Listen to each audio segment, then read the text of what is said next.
We're mixing, we are mashing, we're fixing to do some twisting. We are gonna mix up a box of brownies, then get the pre-made cookie dough. Put it together in one pan and make a brookie. First, grease a 9 by 13-inch high-sided pan.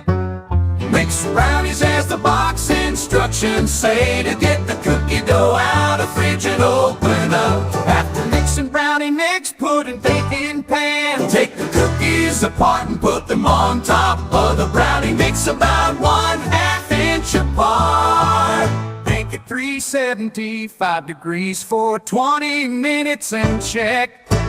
If toothpick comes out clean, they are done. If not, add some more baking time, 5 minutes and check.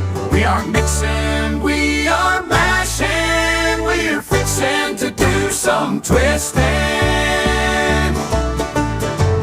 You've just done a twisted cookie. Congrats, you made a brookie!